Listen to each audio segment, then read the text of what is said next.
Chegamos ao primeiro vídeo do capítulo 2. Eu espero que você esteja curtindo demais esse livro. Você pode perceber que ele tem uma linguagem descomplicada, super divertida, fácil de entender.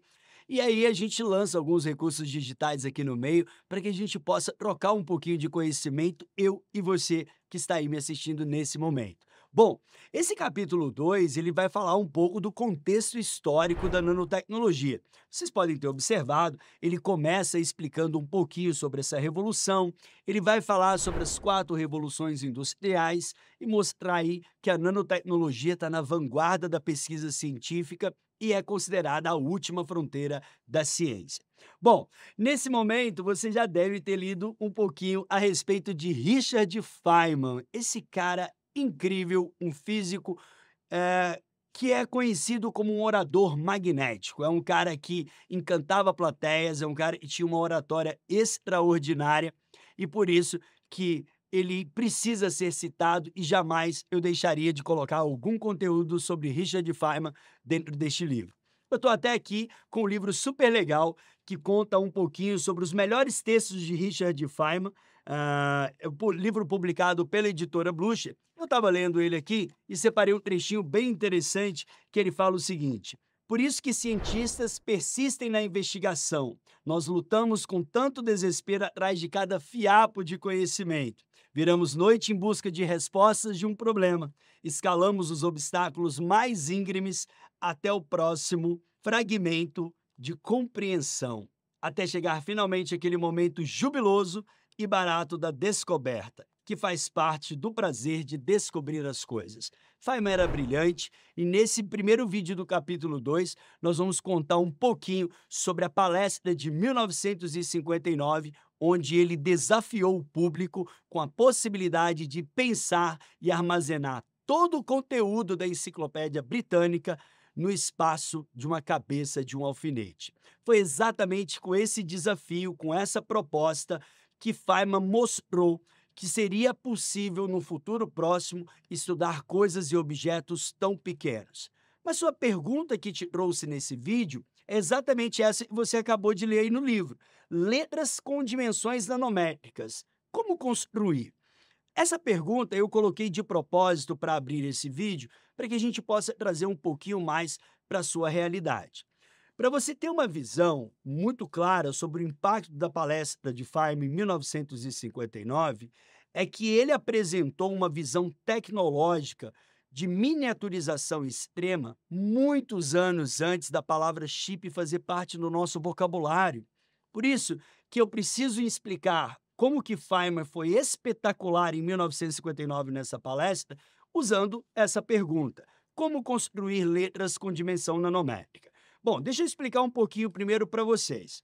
Se você está ali digitando no Word usando uma fonte padrão Arial tamanho 12, se você pudesse reduzir essa fonte de tamanho 12 a um tamanho nanométrico, quanta informação você não conseguiria colocar numa única linha daquele arquivo Word? Foi exatamente isso que Feynman mostrou ao público em 1959. Ele era um visionário científico, um mestre das palavras, ele era capaz de encantar e inspirar as plateias com suas apresentações dinâmicas. Em 1959, o título da palestra dele se chamava, numa tradução para o português, Há muito espaço lá no fundo. Basicamente, ele desafiou o público a pensar além dos limites conhecidos e explorar um novo mundo, analisando para onde a ciência iria evoluir com a miniaturização extrema.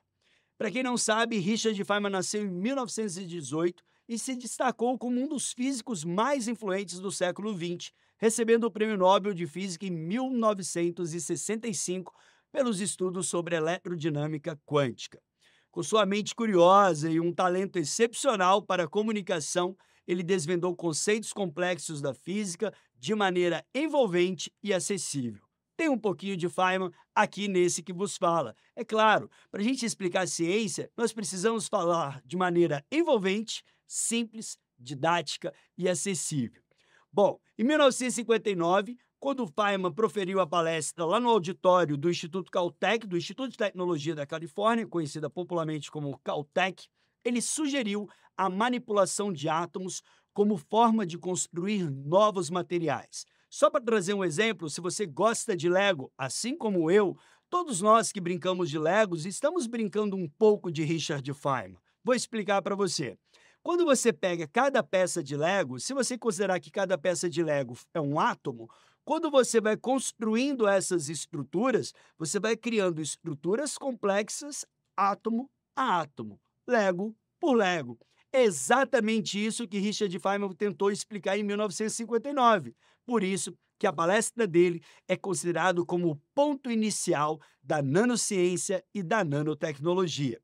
Essa palavra, né, nanotecnologia, que se tornou lendária, principalmente depois que o Feynman fez esse desafio ao público naquela palestra e mostrou que a ciência ainda iria evoluir muito quanto mais profundo ela acessasse as novas dimensões ou tamanhos tão reduzidos. Tudo bem? Bom, basicamente, o que Feynman também mexeu com a imaginação do público que estava ali é sobre a capacidade de armazenamento, ou seja, a possibilidade de armazenar muita informação num espaço muito pequeno. Se você trazer isso para a nossa realidade de hoje, nós sabemos que os dispositivos de armazenamento se tornaram ainda mais eficientes à medida que os componentes eletrônicos diminuíam. Essa visão tecnológica de Feynman sobre a miniaturização extrema é o novo caminho da ciência que aconteceu na noite de 29 de dezembro de 1959. A propósito, né, se nós investigarmos aí os dados do Instituto de Informações Científica, nós vamos entender que a palavra nanotecnologia só foi incorporada aos textos acadêmicos a partir de 1987, um ano antes da morte do profeta da nanotecnologia. Isso mesmo. Richard Feynman é considerado o profeta porque em 1959 ele já apontava para o caminho da redução do tamanho dos materiais e da investigação de dimensões ainda antes desconhecidas. Não sabemos se Feynman chegou a ler os 3 primeiros trabalhos publicados com esse prefixo nano, que foram publicados exatamente no ano de 1987. E, além disso, depois teve outros 2 artigos publicados no ano de 1988. O que a gente observa, e o fato é que, desde então, a quantidade de trabalhos científicos em torno deste tema cresceu exponencialmente. Tanto é que a nanotecnologia hoje já é uma realidade bem consolidada e nós já temos hoje materiais sendo consumidos por todos nós. E muita coisa ainda vai acontecer. Então, nesse vídeo, analisando a curiosidade, essa curiosidade discutida a respeito da palestra do Feynman, nós podemos entender que a manipulação de materiais numa escala tão pequena foi o ponto de partida para o crescimento da nanotecnologia e das suas aplicações. Voltando a explicar a pergunta, letras com dimensões nanométricas, sim, isso é possível e você pode fazer um exercício mental, como eu disse anteriormente, de pegar uma fonte Arial 12 e reduzir isso a um tamanho nanométrico. Em uma página de Word, você colocaria informações que é impossível da gente quantificar. Para finalizar, a gente vai entender que o sonho de Feynman foi possível e tornou-se uma realidade alguns anos depois dessa palestra de 1959.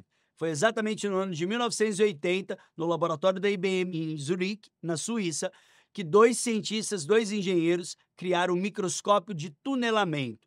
E a partir dali, a ciência tinha dado um salto irreversível no estudo de materiais tão pequenos, porque esse microscópio se tornou-se a visão humana que ninguém conseguiria imaginar. Ele é de altíssima resolução, na verdade tem resolução atômica, e esse feito impressionante com a construção desse microscópio, que revolucionou a ciência, concedeu aos 2 pesquisadores o Nobel de Física em 1986. Todo o conteúdo está explicado aqui no nosso livro, então a gente mostra em detalhes qual foi os detalhes do experimento realizado para a construção desse microscópio, então você vai poder, com a sua leitura, aprofundar um pouquinho mais. O que eu quero aqui finalizar com vocês é destacar a genialidade de Richard Feynman.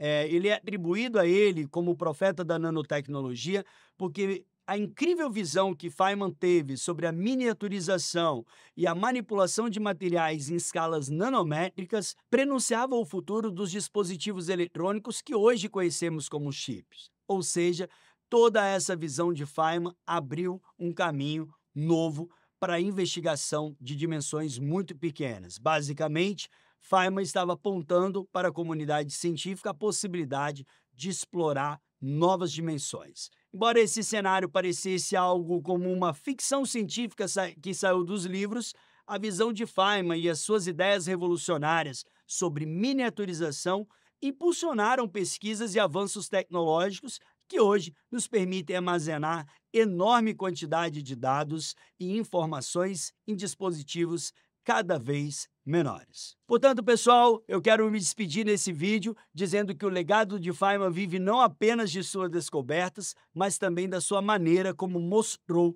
que a ciência pode ser emocionante e acessível para todos. Que suas palavras e ideias nos inspirem e continuem nos inspirando ainda mais a explorar esse universo da ciência e a buscar conhecimento com curiosidade e paixão. Eu espero que você tenha curtido esse vídeo. A gente vai se encontrar logo ali na frente para trazer ainda mais conteúdo e os aspectos desse contexto histórico que abriu o caminho para a evolução da nanotecnologia com as bênçãos de Richard Feynman, o profeta que revolucionou o mundo no dia 29 de dezembro de 1959. Um grande abraço.